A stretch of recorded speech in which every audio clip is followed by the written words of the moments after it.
सर्वेषां कृते नमस्कारः। विश्वगीता प्रतिष्ठानस्य गीता संस्कृत शिक्षा वर्गे भवतां सर्वेषां स्वागतम्। अस्मिन् वर्गे वयं गीतायाः पदच्छेदम्, अन्वयं, सामान्यं व्याकरणं यथा कर्ता, क्रिया, विभक्ति, पदम, सुबंतम पदम, तिङन्तं पदम, अव्यय पदम, संधि, समासः, प्रत्ययः एतेषु विषयेषु सामान्यतः चर्चां कुर्वन्तः स्मः। अत्र उच्चारणस्य कृते विशेषरूपेण अवधानं करणीयं भवति। अतः उच्चारण के रूप में हमें अवश्य ही इससे मार्गदर्शन मिलेगा और हमारे उच्चारण में और भावार्थ बोध में अवश्य ही सफलता मिलेगी, हमें ऐसा ही आशा है। तो आरंभ करते हैं हम। ओम श्री परमात्मने नमः। श्रीमद्भगवद गीता प्रथमोऽध्यायः। 37तमः श्लोकः। 37वां श्लोक।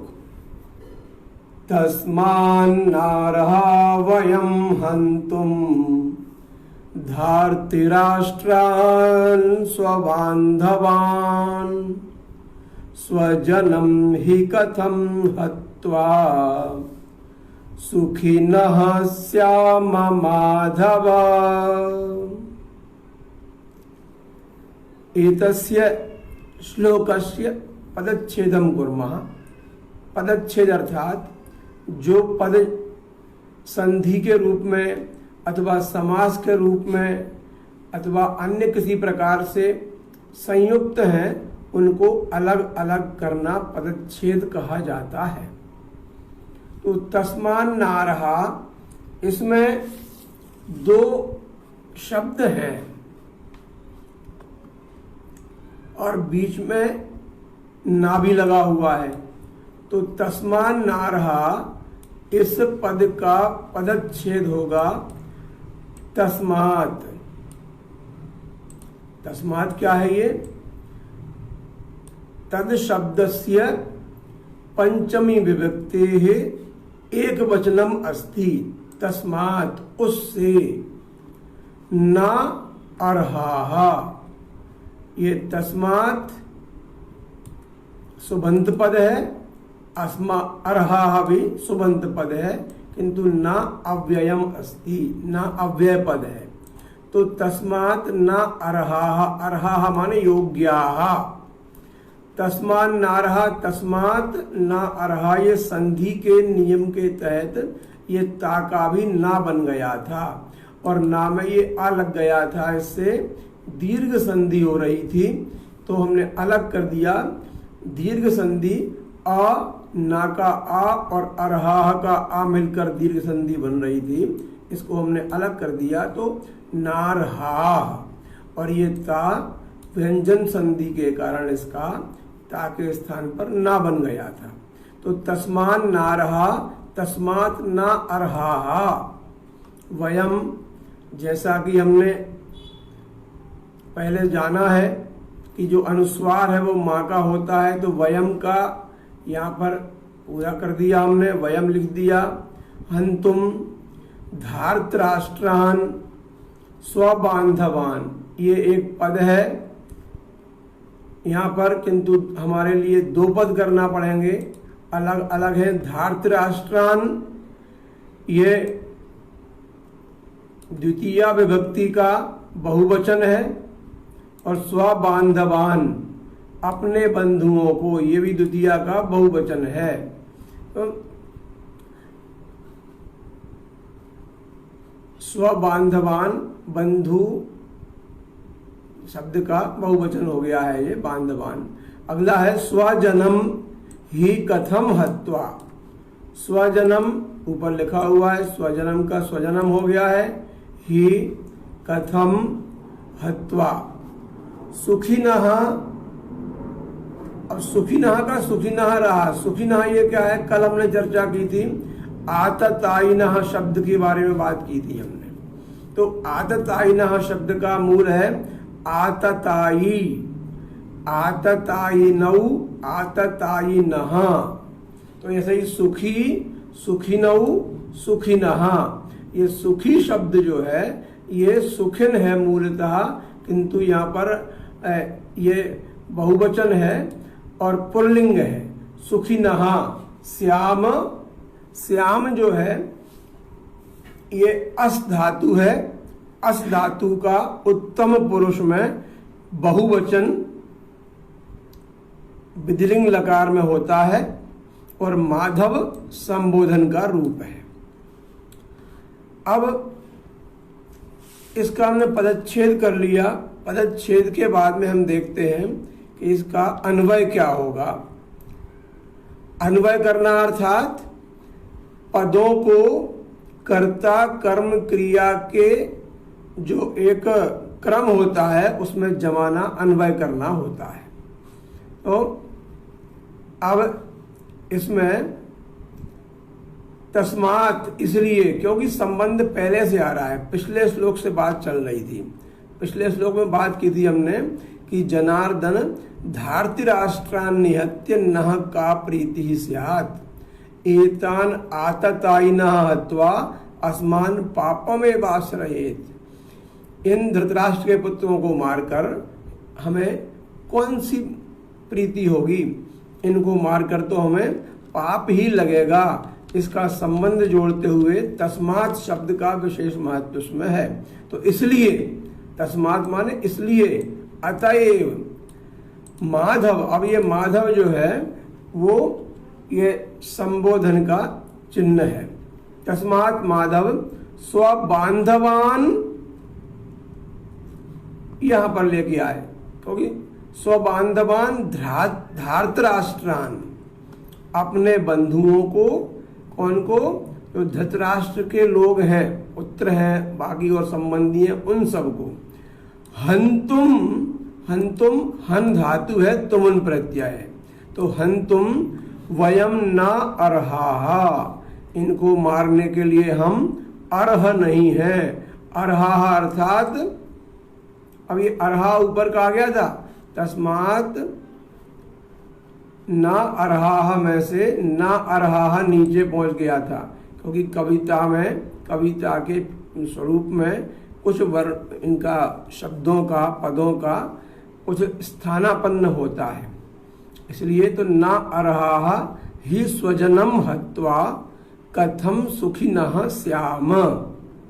इसलिए हे माधव, स्वबांधवान, अपने बांधवों को, धार्तराष्ट्रान, धृतराष्ट्र के पुत्रों को, हंतुम माने मारने के लिए, हंतुम में तुम प्रत्यय है, हम जानते हैं। वयम न अर्हाहा, वयम अर्थात अस्मद शब्दस्य प्रथमा विभक्ति बहुवचनम, तस्मात् वयम न अर्हाहा, नहीं है योग्य। किसके योग्य? हंतुम न अर्हाहा, हम हंतुम योग्य नहीं है, मारने के योग्य नहीं है। ही स्वजनम हत्वा, अब ही जो है वो निपात है। निरुक्त में बताया है कि 4 प्रकार के होते हैं शब्द, नामाख्यातोपसर्ग निपाताः। तो उनमें से ये ही जो है वो निपात है। तो स्वजनम हत्वा, स्वजनम अपने समूहों को, अपने कुटुंब को, अपने लोगों को, अपने परिवार वालों को, अपने संबंधियों को स्वजनम में आया। हत्वा, हन धातु है इसमें, त्वा प्रत्यय माने मारकर। हत्वा और हंतुम, देखिए बहुत थोड़ा अंतर है इनमें। हंतुम माने मारने के लिए या मारना, और हत्वा माने मारकर। ये भूतकालिक कृदंत है त्वा। तो हत्वा मारकर, कथम सुखिनः स्याम, वयम सुखिनः कथम स्याम, एतान हत्वा कान धार्तराष्ट्रान स्वबांधवान, अपने बंधुओं को, धृतराष्ट्र के पुत्रों को हंतुम, मारने के लिए, वयम न अरहा, मारने के हम योग्य नहीं है उनके, क्योंकि हम अपने लोगों को मारकर कैसे सुखी होंगे, भाई हमारे ही लोग तो मरे। अब इसका हम अर्थ और देख लेते हैं थोड़ा सा विस्तार से। नीचे लिखा है, हिंदी में भावार्थ लिखा हुआ है, अतएव हे माधव, तस्मात् मतलब इसलिए, अतएव माधव हे माधव, स्वबांधवान, स्व माने स्वयं, अपना, अपने, बांधवान बंधुओं को, कौन से बंधुओं को, धार्तराष्ट्रान, धृतराष्ट्र के पुत्रों को, हंतुम वयम ना अरहा, हंतुम माने मारने के लिए, हंतुम माने मारने के लिए, खादितुम माने खाने के लिए, पातुम माने पीने के लिए, गंतुम माने जाने के लिए, आगंतुम अर्थात आने के लिए, तो हंतुम माने मारने के लिए। इस प्रकार हंतुम वयम ना अर्हा, हम योग्य नहीं है, हम इनको मारने के योग्य नहीं है, मतलब मारने के लायक नहीं है। इसका मतलब ये नहीं कि कृपणता आ रही है स्वभाव में कि हम इनको मार नहीं पाएंगे, नहीं, मारने के योग्य नहीं है, हमें नहीं मारना चाहिए, अर्थात क्योंकि बंधु बांधव है अपने, इसलिए क्योंकि स्वजनम हत्वा, अपने कुटुंब को मारकर, कथम सुखिनः स्याम, वयम हम कैसे सुखी होंगे, इनको मारकर हम कभी भी सुखी नहीं हो सकते। ये हमारे मन में लगा रहेगा कि हमने अपने बंधुओं को मारा है और इस कारण अपराध बोध से और इस पाप से हम लोग दबे रहेंगे। अग्रिमः श्लोकः अस्ति, 38वां श्लोक है, यद्यप्येते न पश्यन्ति लोभोपहत चेतसः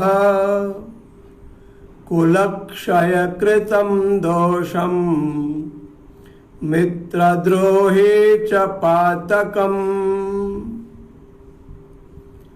पदच्छेद किया इस श्लोक का, यद्यप्येते, इसमें दो शब्द मिले हुए हैं, यद्यपि एते, यद्यपि एते, पी का ई और एते का भी ए मिलकर भी संधि हुई है, वैसे ही संधि उसके पहले यद्यपि में भी हुई है, यदि धन अपि, यदि का ई, अपि का आ, और ई और आ मिलकर या बन गया है, यदि अपि, यद्यपि, और फिर यद्यपि धन एते तो बन गई यद्यप्येते, यद्यपि एते, एते यद्यपि, तो दोनों ही ये अव्यय पद हैं, यदि अपि, एते ये एतद शब्द का पुल्लिंग का बहुवचन है, एषः एतौ एते, न पश्यन्ति नहीं देखते हैं, न पश्यन्ति न अव्यय, पश्यन्ति दृश धातोः लट् लकारस्य प्रथम पुरुषस्य बहुवचनम, दृश धातो, पश्यति, पश्यतः, पश्यन्ति, इस प्रकार से। लोभोपहत चेतसः, लोभ उपहत चेतसः, ये तो संधि विच्छेद इसका हुआ, लोभ उपहत चेतसः, किंतु इसका समास भी है, इस पद में समास भी है कि लोभेन उपहत चेतसः, जिनका चित्त जो है वो लोभ से उपहत हो गया है, मर गया है चित्त जिनका। कुलक्षय कृतम दोषम, ऐसा का ऐसा रख दिया हमने, केवल मकार लगा दिया। मित्रद्रोहे च पातकम, मित्रद्रोहे च पातकम, ये हो गया है। अगला इसका अन्वय देखेंगे, अन्वय यद्यपि, या तो ही इसमें यदि और अपि दो पद हैं, लेकिन दोनों पदों का अलग अलग में थोड़ा अलग अर्थ होता है, भिन्न अर्थ होता है, किंतु यद्यपि एक साथ में इसका भिन्न अर्थ है, इसलिए यद्यपि ही हम इसमें लेंगे। यद्यपि लोभोपहत चेतसः, कैसे? येषां चित्तानि लोभेन अपहृतानि ते लोभोपहत चेतसः।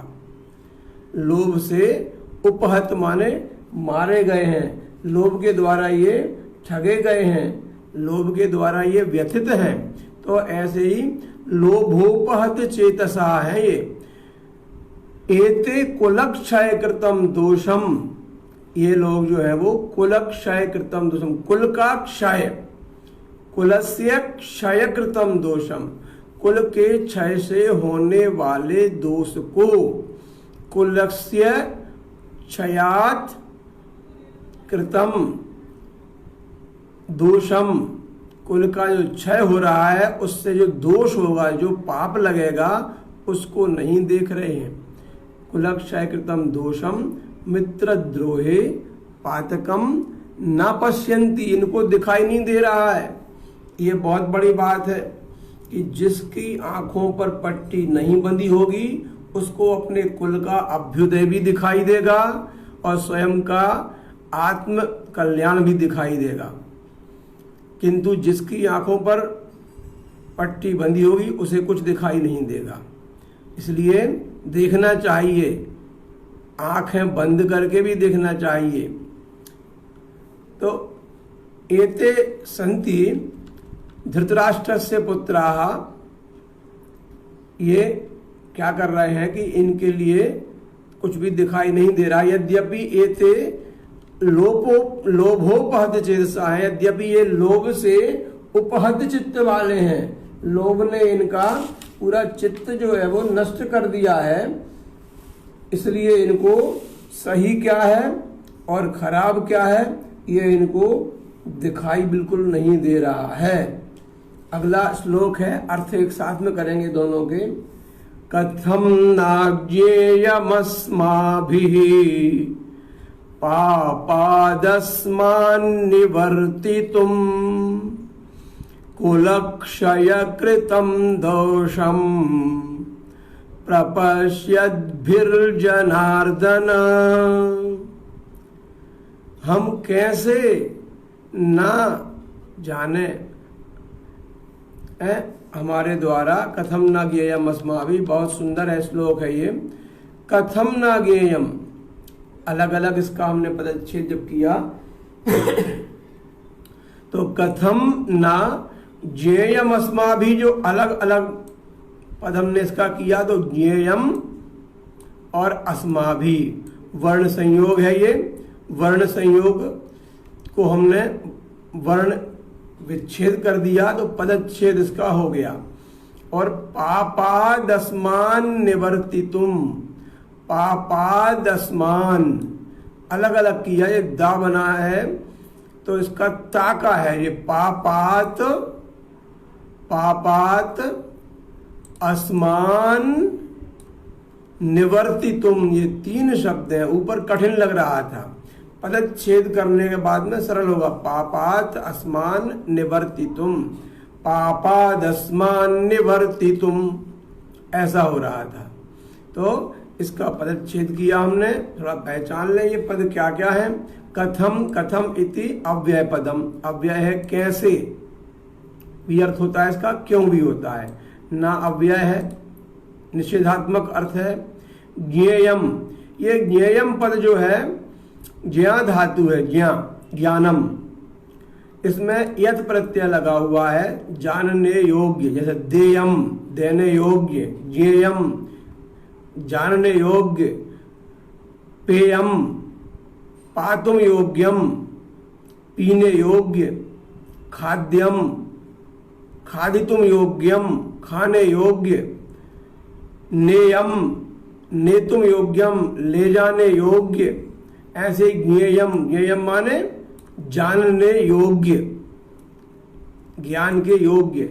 अस्माभिः, अस्माभिः अस्मद शब्द रूप का, सर्वनाम का, दकारांत का तृतीय बहुवचन हमारे द्वारा। अस्माभिः तृतीय बहुवचन है पापात। पापात पाप शब्दस्य नपुंसकलिंग में पंचमी विभक्ति है ये। पापात पाप से। अस्मान, अस्मान माने हमको। अस्मद शब्द का द्वितीय बहुवचनम। निवर्तितुम, निवर्तितुम में इसमें फिर लग गया तुमन प्रत्यय। निवर्तितुम निवारण करने के लिए, अलग करने के लिए, बचाने के लिए। निवर्तितुम तुमन प्रत्यय है। और कुलक्षय कृतम दोषम, कुल के क्षय से किया हुआ दोष को, इसको भी कुलस्य क्षयेन कृतम दोषम, कुल के क्षय से किया हुआ दोष है। दोषम प्रपश्यद्भिः जनार्दन। प्रपश्यद्भिः तृतीय विभक्ति है, बहुवचनम। जनार्दन संबोधन का रूप है। आज प्रयत्न है कि ये अध्याय हमारा पूर्ण हो जाए। तो पदच्छेद के पश्चात हमने इसका भावार्थ अन्वय के रूप में पहले किया। कथम नाज्ञेयम अस्माभिः पापात् अस्मान निवर्तितुम। तो इसको हम अन्वय के रूप में जमाएंगे कि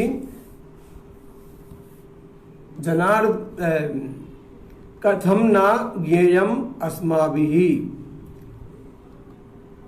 पापात् अस्मान निवर्तितुम। पाप से हमको अलग करने के लिए कुलक्षय कृतम दोषम प्रपश्यद्भिः जनार्दन, देखते हुए लोगों के लिए।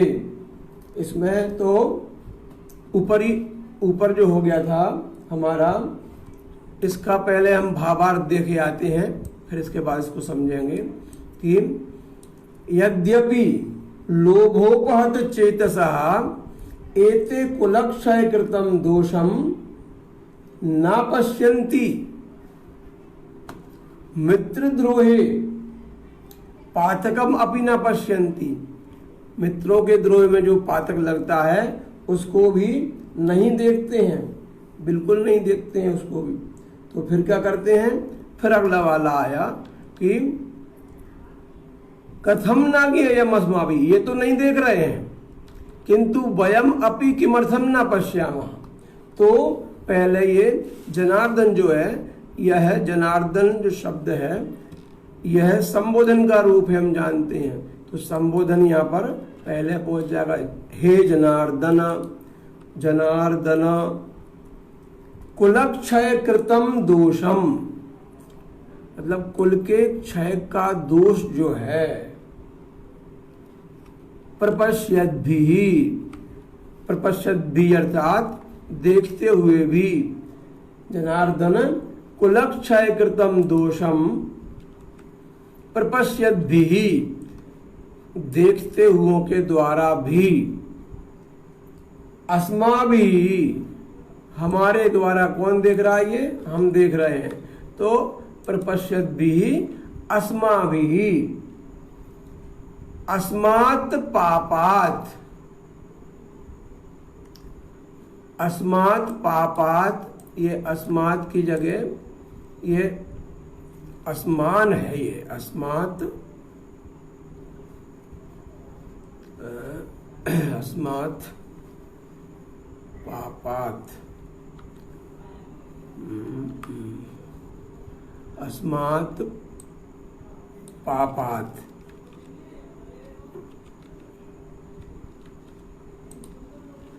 अस्मात् पापात्, पापात् का ये सर्वनाम शब्द है। तो अस्मात् पापात्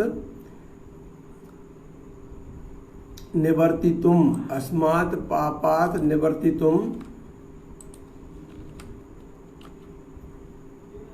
कथम न ज्ञेयम, कैसे नहीं जानना चाहिए हमको ये सब पूरा। जनार्दन कुलक्षय कृतम दोषम प्रपश्यद्भिः अस्माभिः, कुल के क्षय से उत्पन्न जो दोष है उसको देखते हुए, प्रपश्यद्भिः अस्माभिः, देखते हुए भी हम सब के द्वारा। अस्मात् पापात, इस पाप से, निवर्ति तुम माने निवारण के लिए, दूर हटने के लिए, कथम ना ज्ञेयम, कथम ना जानना, क्यों नहीं जानना चाहिए। हिंदी के भावार्थ से इसका थोड़ा मैच कर लें, देखते हैं कि हिंदी में लिखा हुआ है, ये ऊपर के श्लोक का अर्थ है, यहाँ से इसका है ये कि हे जनार्दन, कुलक्षय कृतम दोषम, कुल के नाश से उत्पन्न दोष को, दोषम माने दोष को, प्रपश्यत भी माने जानने वाले, देखने वाले, अस्मा भी हम लोगों को, अस्मात् इससे, पापात पाप से, निवर्ति तुम हटने के लिए, कथम ना ज्ञेयम, कथम माने क्यों, ना ज्ञेयम नहीं जानना चाहिए, नहीं विचार करना चाहिए हमको इसके बारे में, अवश्य ही विचार करना चाहिए, क्योंकि हम लोग वैसे थोड़ी हैं जो केवल स्वार्थी हों, किसी को ना मानते, हम तो सबको मानते हैं अपना। अग्रिमा श्लोका, कुलक्षये प्रणश्यन्ति कुलधर्माः सनातनाः, धर्मे नष्टे कुलं कृत्स्नम् अधर्मोऽभिभवत्युत।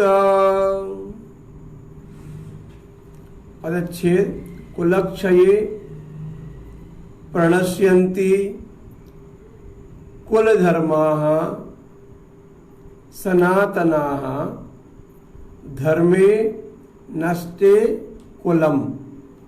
बहुत सरल है यहाँ तक का। अब थोड़ा ये इन्होंने जोड़ दिया है, एक शब्द कर दिया है, कृत्स्नम अधर्मो विभवत्युत। तो कृत्स्नम को अलग किया, अधर्मः को अलग कर दिया, अधर्मः, और अधर्मः यहाँ पर जो अवग्रह हो गया था आ के स्थान पर विसर्ग संधि होने के कारण से उसको भी अलग किया, तो अधर्मः अभिभवति उत, ये पद है। पदों को पहचान लें। कुलक्षय सप्तमी विभक्ति, कुलस्य क्षये, एक वचनम, कुल के क्षय होने पर, अधिकरण है ये कुलक्षय में, इसलिए कुल का क्षय होने पर, होने में। प्रणश्यन्ति, प्रणश्यन्ति अर्थात नष्टाः भवन्ति, नष्ट हो जाते हैं, के कुल धर्माः, कुल के धर्म, सनातनाः, कौन से धर्म, सनातन जो हमेशा से चले आ रहे हैं वो सनातन कुल धर्म। अब अनंतरम, तो कुल धर्माः ये धर्म शब्द का बहुवचन है, सनातना भी सनातन का बहुवचन है, धर्मे सप्तमी एक वचनम, धर्मः शब्द का धर्मे, और नष्टे कुलम कृत्स्नम अधर्मः अभिभवत्युत। इसमें देखेंगे अन्वय में कि कुलक्षये, कुलस्य क्षये भूते सति, कुल के नष्ट हो जाने पर, सनातनाः कुल धर्माः, कुल धर्म कैसे होते हैं, सनातन जो कुल में चला आ रहा है वह परंपरा ही कुल को रक्षा करती है, अन्यथा नष्ट होने में देर नहीं लगती कुल को अथवा किसी भी संस्कृति को। और संस्कृति को बचाए रखना है, अपने धर्म को बचाए रखना है, तो इसके लिए हमें अपने कुल धर्मों का पालन करना चाहिए। धर्म कौन से हैं, सनातन, जो बीच में बन गए हैं या जो किसी ने जोड़ दिया है, जो धर्म को विकृत कर दिया है, वो धर्म नहीं है, उसको हम धर्म नहीं माने।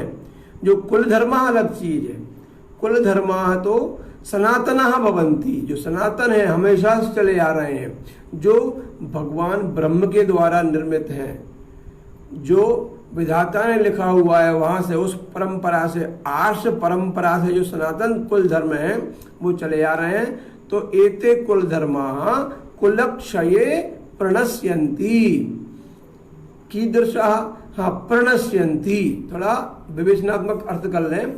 प्रणश्यन्ति। के प्रणश्यन्ति? कुल धर्माः प्रणश्यन्ति। पुनश्च कीदृशाः कुल धर्माः? तो सनातनाः कुल धर्माः। सनातनाः कुल धर्माः प्रणश्यन्ति। कदा? कस्मिन् समये? कब? तो कुलक्षये। कुलक्षये, कुल के क्षय होने से सनातन धर्माः नष्टाः भवन्ति, प्रणश्यन्ति। अनन्तरं किं भवति? धर्मे नष्टे, धर्म के नष्ट हो जाने पर, उस धर्म का जो नाश हो गया, तो कृत्स्नम कुल धर्मम अधर्मः उत अभिभवति। उसके नष्ट हो जाने पर, कृत्स्नम माने संपूर्णम, कृत्स्नम व्याकरणम, संपूर्ण व्याकरण को किया था, बनाया था। तो कृत्स्नम माने संपूर्णम, कुलम संपूर्ण कुल। क्या होता है कुल में? कुले अधर्मः अभिभवति, फिर अधर्म भी फैल जाता है उसमें।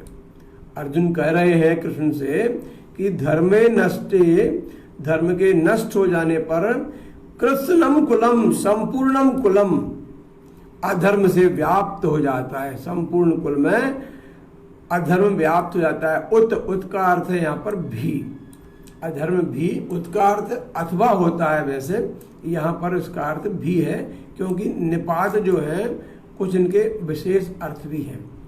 तो अधर्मः अभिभवति, अधर्म फैल जाता है। अग्रे पश्यामः। अधर्माभिभवात् कृष्ण प्रदुष्यन्ति कुलस्त्रियः स्त्रीषु दुष्टासु वार्ष्णेय जायते वर्णसंकरः। इसका हमने पदच्छेद किया तो अधर्माभिभवात् कृष्ण, अधर्म और अभिभवात् संधि हुई है, सवर्ण संधि है ये। अधर्म अभिभवात् माने अधर्माभिभवात्, अधर्म के अभिभव से। कृष्ण, हे कृष्ण, संबोधन से पदम, कृष्ण अलग कर दिया यहां हमने तीनों को, इनको। प्रदुष्यन्ति, प्रदूषित हो जाती हैं। कुल स्त्रियः, कुल की स्त्रियां प्रदूषित हो जाती हैं। अधर्म का सबसे पहला प्रभाव पड़ता है कि हमारी जो वंश परंपरा है वह नष्ट हो जाती है, और उसका जब संवहन करने वालों के लिए मुख्य क्षेत्र है स्त्रियां। और स्त्रियां अर्थात जैसे खेती खराब हो जाना बूझी, जिस प्रकार से हमारे भारत देश में पहले जैविक खेती होती थी, उस जैविक खेती के स्थान पर हमने फर्टिलाइजर, पेस्टिसाइड का और जो ये कीटनाशक हैं इनको हमने छिड़कना शुरू कर दिया। इससे पृथ्वी हमारी, धरती हमारी प्रदूषित हो गई। तो बीज भले ही कितना ही मॉडिफाइड ले आए, लेकिन उससे जो संतान उत्पन्न हो रही है, जो उसमें फसल पैदा हो रही है, उस फसल में वे पौष्टिक और सात्विक तत्व नहीं हैं जो एक स्वस्थ शरीर और मन के लिए आवश्यक है। ऐसे ही कुल के धर्म नष्ट हो जाएंगे तो सबसे पहले हमारी जो कुल की स्त्रियां हैं वो प्रदूषित हो जाएंगी। फिर क्या होगा? स्त्रीषु दुष्टासु वार्ष्णेय, हे वार्ष्णेय, एतासु दुष्टासु स्त्रीषु, जो दूषित हो जाएंगी उन स्त्रियों में, जायते वर्ण संकरः, तो वर्ण संकर पैदा होंगे। हमारा डीएनए प्रदूषित हो जाएगा, तो खराब हो जाएगा। इसलिए इसका अन्वय देखते हैं कि हे कृष्ण, अधर्म अभिभवात्, अधर्मस्य अभिभवात्, अधर्म के बढ़ जाने से, कुल स्त्रियः प्रदुष्यन्ति, कुल की स्त्रियां प्रदूषित हो जाती हैं। हे वार्ष्णेय। वार्ष्णेय जो वृष्णिवंशी थे कृष्ण, वृष्णिवंश के कारण से वो वार्ष्णेय कहलाए। जैसे रघु के वंश से रघुवंशी कहलाए राम, ऐसे ही वृष्णिवंशी होने से वार्ष्णेय कहलाए। तो वृष्णेय अपत्यार्थकम, अपत्यम वार्ष्णेय। ये तो स्त्रीषु दुष्टासु वर्ण संकरः जायते। और दुष्ट स्त्रियां जो हैं, स्त्रियों के दूषित हो जाने पर वर्ण संकरः जायते, वर्ण संकर की उत्पत्ति होती है। अग्रे पश्यामः। संकरो नरकायैव कुलग्नानां कुलस्य च पतन्ति पितरो येषां लुप्तपिण्डोदक क्रियाः। पदच्छेद देखा। संकरः नरकाय एव, नरकायैव का संधि विच्छेद कर दिया, दीर्घ का, तो नरकाय धन एव हो गया। वृद्धि संधि है इसमें, वृद्धि संधि का हमने संधि विच्छेद किया तो नरकाय और एव, संकरों का संकरा हो जाता है, विसर्ग का ओ हुआ था तो ओ का विसर्ग कर दिया।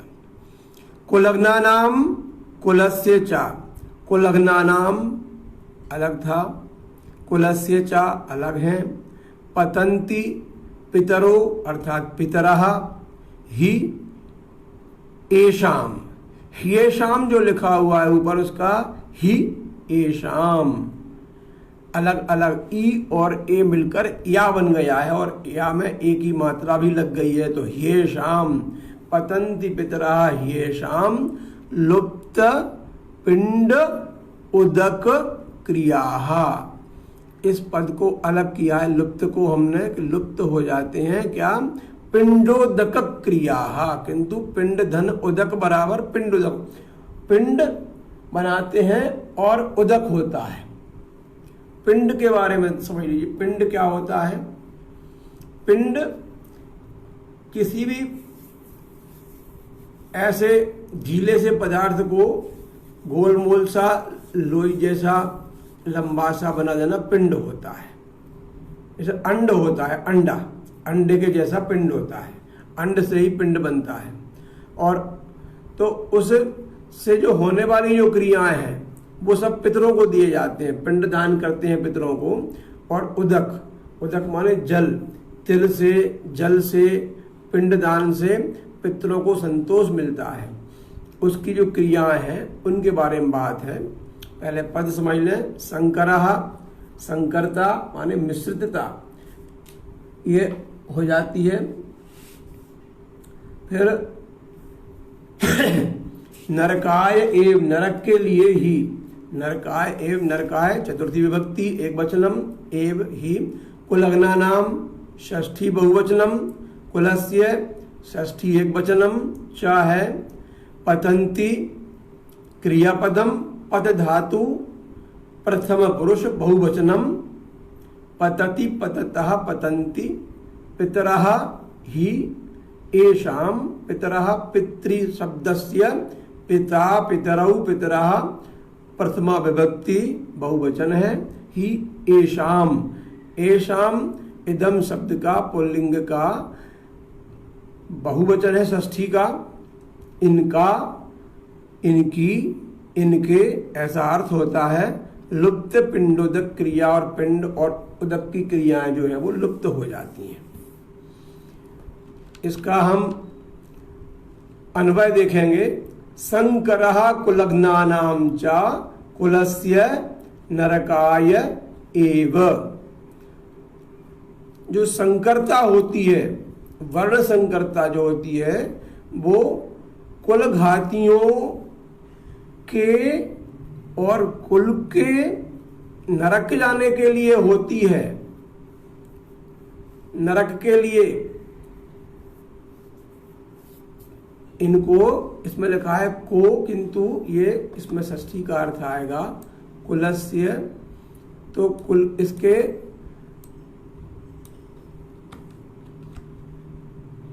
इसके लिए होती है ये कुलस्य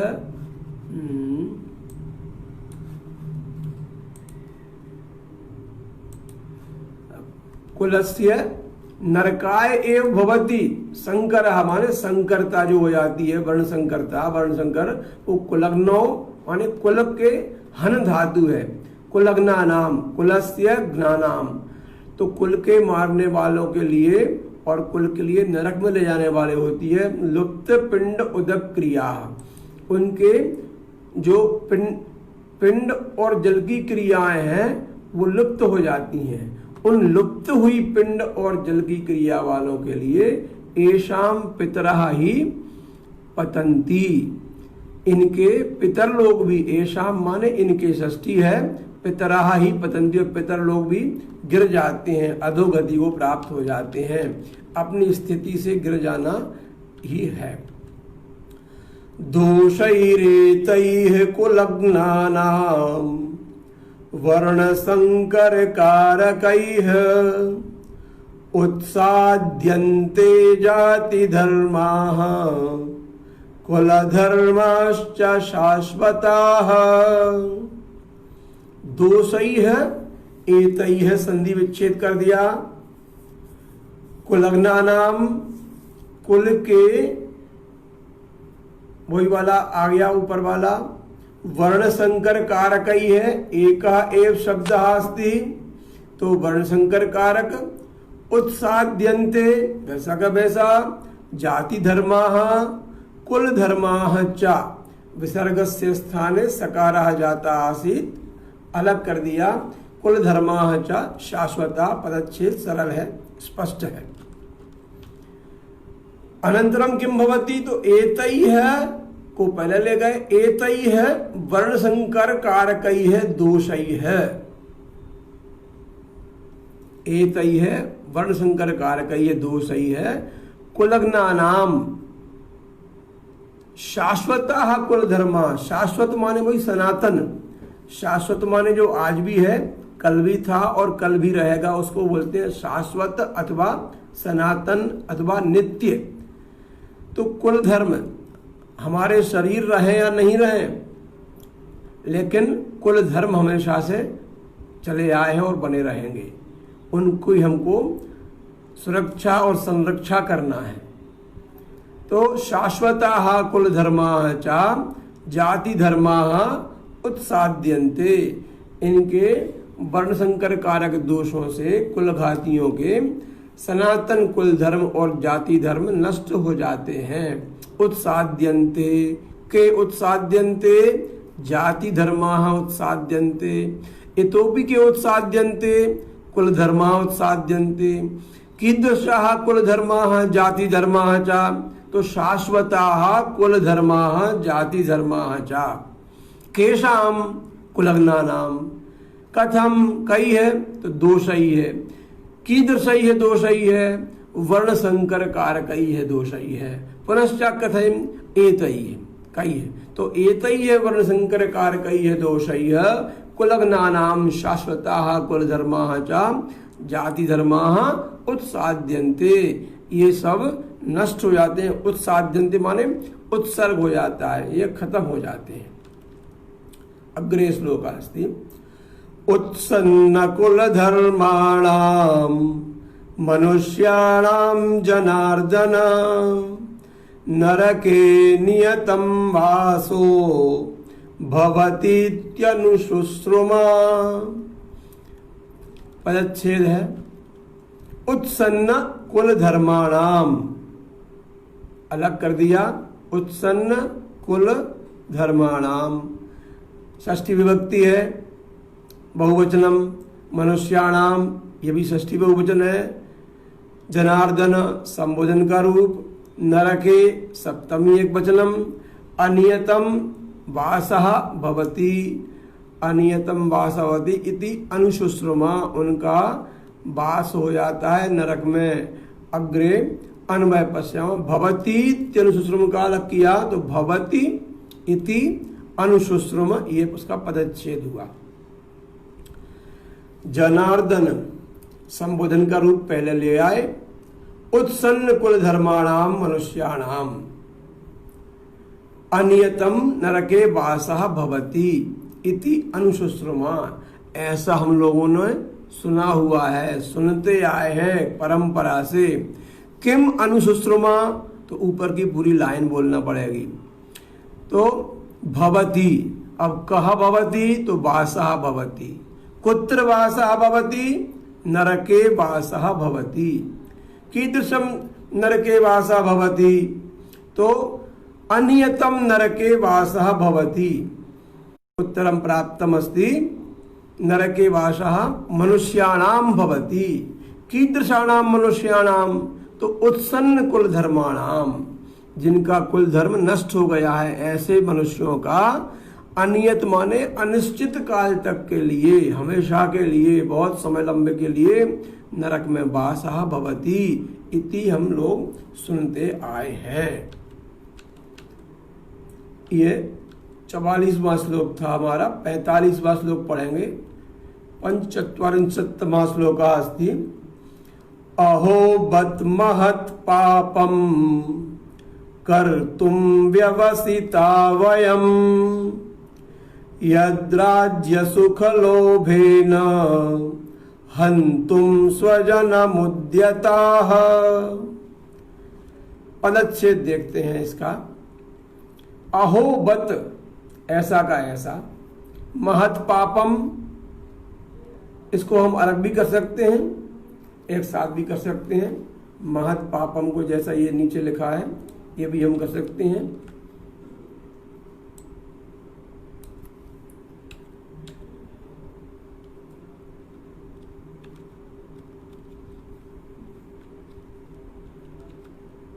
महत् पापम, तो ये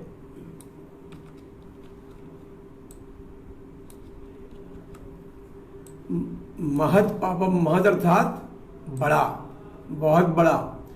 पाप कई प्रकार के होते हैं, छोटे भी होते हैं, बड़े भी होते हैं। तो महत् पापम, अहोबत महत् पापम कर्तुम व्यवसिताः वयम। विसर्ग का लोप था, उसको हम यहाँ ले आए। कर्तुम में तुमुन प्रत्यय है। पापम द्वितीय विभक्ति एक वचनम, महत् भी द्वितीय एक वचन है नपुंसक लिंग का। यद राज्य सुख लोभेन, बड़ा अक्षर था, बड़ा शब्द था, इसको यद अलग किया। राज्य सुख लोभेन तृतीय विभक्ति आई सब में। तो यद राज्य सुख लोभेन, जिस राज्य और सुख के लोभ से, लोभ के द्वारा, लोभ के कारण से, हंतुम, हंतुम आ गया। हंतुम अर्थात मारने के लिए। कर्तुम माने करने के लिए, हंतुम माने मारने के लिए, पातुम माने पीने के लिए, खादितुम माने खाने के लिए। तोन प्रत्यय है ये हन धातु में, ऊपर कृ धातु में तोन प्रत्यय है। स्वजनम उद्यताः, अपने लोगों को मारने के लिए तैयार हुए हैं। पदच्छेदम पश्यामः, पदच्छेद है अहोबत। बत माने ये शोक सूचक एक शब्द है, अरेरा। इस प्रकार से हा शोक, वयम महत् पापम कर्तुम व्यवसिताः। व्यवसिताः किमर्थम कर्तुम, किम कर्तुम, पापम कर्तुम व्यवसिताः। कीदृशम पापम कर्तुम, तो महत् पापम कर्तुम व्यवसिताः के वयम, हम बहुत बड़ा पाप करने के लिए तैयार हैं। व्यवसिताः माने उस उद्योग को करने के लिए, उस व्यापार को करने के लिए, उस कार्य को करने के लिए हम तैयार हैं, ऐसा इसका अर्थ है। यत राज्य सुख लोभेन, जो राज्यस्य सुखस्य चा लोभेन, जो राज्य के और सुख के लोभ से, स्वजनम हंतुम उद्यता, हम कौन सा पाप करने के लिए तैयार हैं? स्वजनोम हंतुम, अपने लोगों को मारने का पाप करने के लिए उद्यत हैं, तैयार हैं, ऐसा इसका अर्थ हुआ। अगला देखते हैं, समय स्वल्प है और आज ये पूर्ण करना है। यदि माम प्रतीकारम अशस्त्रं शस्त्रपाणयः धर्तराष्ट्रारणे हन्युस्तन्मे क्षेमतरं भवेत्। यदि पदच्छेद देखेंगे, यदि माम अलग किया माम तो अप्रतिकारम अशस्त्रम। अब हिंदी में पढ़ने वाले जो हिंदी के जानकार हैं थोड़े थोड़े, वो इसको पढ़ते हैं यदि माम प्रतिकारम शस्त्रम। ऐसा नहीं होता। जब हमको उच्चारण करना है तो जहां जहां बीच में माँ लिखा हुआ है पूरा, तो माँ पूरा उच्चारण करना पड़ेगा। यहाँ दोनों माँ में आ की मात्रा लगी हुई है और वो आ की मात्रा ना बोलने से उसका अर्थ विपरीत हो जाता है। तो यदि माम अप्रतिकारम अशस्त्रम, यदि माम अप्रतिकारम अशस्त्रम शस्त्र पाणयः, शस्त्र पाणी में है जिनके बेशस्त्र पाणयः, शस्त्रम पाणौ यस्य ते, शस्त्र पाणयः। और धार्तराष्ट्राः विसर्ग का लोप हो गया था। रणे हन्युः तत् मे क्षेमतरम भवेत्। हन्युः माने मारे, ये विदीर्ण लकार का है। यदि माम अप्रतिकारम अशस्त्रम शस्त्रपाणयः धार्तराष्ट्राः रणे हन्युः तत्मे क्षेमतरम भवेत्। यदि अन्वय है इसका, यदि माम अशस्त्रम, बिना शस्त्र वाले को, जिसने शस्त्र नहीं लिए हुए हैं उसको, अप्रतिकारम, और उनके बदले में भी नहीं खड़ा हुआ मैं, उनका विरोध करने के लिए भी, सामना करने के लिए भी, मतलब उनके वर्सेस भी नहीं हूं मैं। ऐसे यदि माम अशस्त्रम अप्रतिकारम ते शस्त्र पाणया, वे लोग शस्त्र पाणी जिनके हाथों में शस्त्र हैं, धार्तराष्ट्रा रणे हन्यु, रण में मारे, तत् में क्षेमतरम भवेत्। अब इसको हम विवेचनात्मक प्रश्नात्मक इसका अर्थ समझते हैं। भवेत्, किम भवेत्, क्षेमतरम भवेत्। क्षेम माने बोलते योगक्षेमम वहाम्यहम, भारतीय जीवन बीमा निगम का ध्येय वाक्य है योगक्षेमम वहाम्यहम। तो वो ये गीता से ही लिया गया है, आगे पढ़ने में आएगा हमें।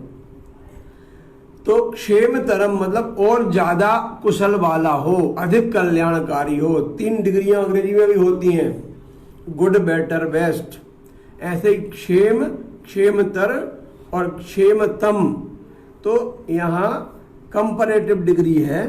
क्षेमतरम भवेत् मतलब क्षेम करने वाला हो, लेकिन उससे ज्यादा क्षेम करने वाला हो। ये मे किसके लिए, मे माने मम, मम कृते, मेरे लिए, चतुर्थी विभक्ति है ये। तत् किम क्षेमकरम भवेत्, तो तत् भवेत्, तत् किम कि ते रणे हन्युः, वे रण में मुझे मारे। के रणे हन्युः, धार्तराष्ट्राः, धृतराष्ट्र के पुत्र। कीदृशाः धार्तराष्ट्राः, तो शस्त्र पाणयः धार्तराष्ट्राः। तो तुम कैसे हो, अहम अप्रतिकारक अस्मि, अशस्त्रः अस्मि, मैं ना बदला ले रहा हूं, ना मेरे हाथ में शस्त्र हैं।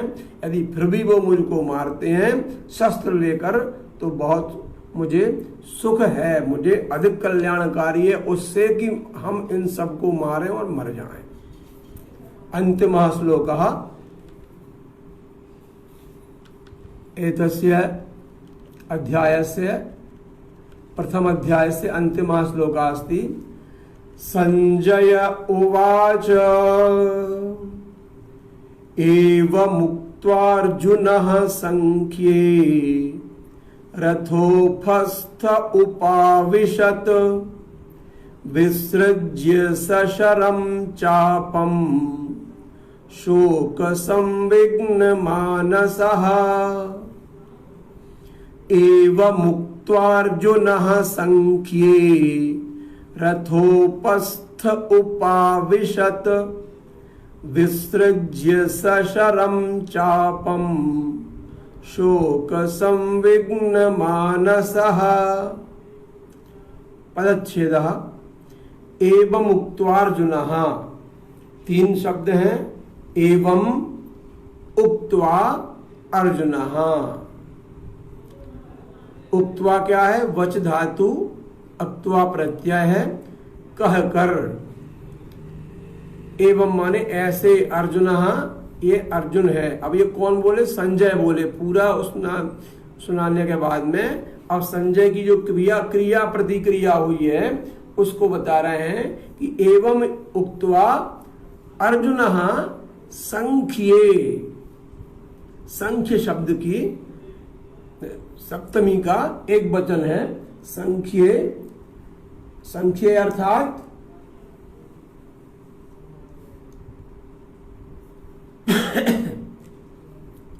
संख्य अर्थात रण होता है, और संख्य जहां हो रहा है वो रणभूमि होती है।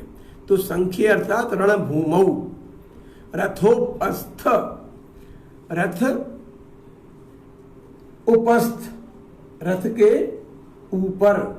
अब ये यहाँ पर ऊपर एक ही मात्रा नहीं थी, इसमें नीचे लगा दी हमने, क्योंकि इसका संधि के कारण से एक ही मात्रा का लोप हो गया था। तो रथोपस्थे उपाविशत, रथोपस्थ रथ के ऊपर, रथ के पिछले भाग में, उपस्थे पिछले भाग में, उप माने समीप, उसके पिछले भाग में, उपाविशत, उप आविशत माने बैठ गए, बैठ जाना, रथ के पास उसमें बैठ गए। किम कृत्वा विसृज्य सशरम चापम, शरम विसृज्य चापम चा अपि विसृज्य, शर को छोड़कर, त्याग कर माने बाणों को भी छोड़कर, और चापम माने धनुष को भी छोड़कर, शोक संविघ्न मानसहा, शोक संविघ्न मानस जो है वो यहाँ पर बैठ गए। अब इसका अन्वय करते हैं, ध्यान से समझेंगे कि एवं उक्त्वा, इसको हम कहाँ ले जाएंगे? जहां इसकी आवश्यकता होगी। तो संजय ने कहा कि संख्ये, पहले अधिकरण आएगा, संख्य माने संख्य में, अर्थात रणभूमौ, रणभूमि में। उपाविशत, अंत देखेंगे, अंत में लिखा हुआ है उपाविशत, ये उपाविशत माने बैठे। तो कुत्र उपाविशत? तो उत्तर आया रथे, रथोपस्थे उपाविशत, रथ के पिछले भाग में बैठ गए। तो किम कृत्वा, कि विसृज्य छोड़कर। तो किम विसृज्य, कि चापम विसृज्य, चाप को छोड़कर। इतोपि किम विसृज्य, इतोपि सशरम विसृज्य, कि सशरम माने सरों के साथ में चाप को छोड़कर। सशरम चापम चा विसृज्य रथोपस्थे उपाविशत। एवं उक्त्वा, पहले जो बातें हुई हैं ऊपर के श्लोकों में, वो उक्त्वा ऐसा कहकर, अर्जुनः कहा उपाविशत, तो अर्जुनः उपाविशत, अर्जुन बैठ गए। कीदृशः अर्जुनः उपाविशत, कि शोक संविघ्न मानसः, शोक से संविघ्न मानस वाले, अपने मन में जो शोक है उनके में, उससे उद्विग्न जो मन है, ऐसे अर्जुन। कुत्र? संख्ये, कहाँ हुआ शोक? संख्य में, संख्य में अर्थात रणभूमि में। तो संख्ये शोक संविघ्न मानसः अर्जुनः एवं उक्त्वा सशरम चापम विसृज्य रथोपस्थे उपाविशत। इस प्रकार से अस्माकं एतस्य प्रथम अध्यायस्य श्रीमद्भगवद्गीतायाः 47तमः श्लोकः संपूर्णः। इसके हमने पदच्छेद किए, अन्वय किए, कुछ व्याकरण को जानने का प्रयत्न भी किया। अब इसका जो उपसंहार करते हैं। ओम तत्सदिति श्रीमद्भगवद्गीतासूपनिषत्सु ब्रह्म विद्यायां योगशास्त्रे श्री कृष्णार्जुन संवादे अर्जुन विषाद योगो नाम प्रथमोऽध्यायः। हरि ओम तत्सत। अब इसका जो कल्याण मंत्र के रूप में हम श्लोक पढ़ते हैं वो पढ़ेंगे। यत्र योगेश्वरः कृष्णो यत्र पार्थो धनुर्धरः तत्र श्रीर्विजयो भूतिर्ध्रुवा नीतिर्मतिर्मम। हरि ओम तत्सत। हरि ओम तत्सत। हरि ओम तत्सत।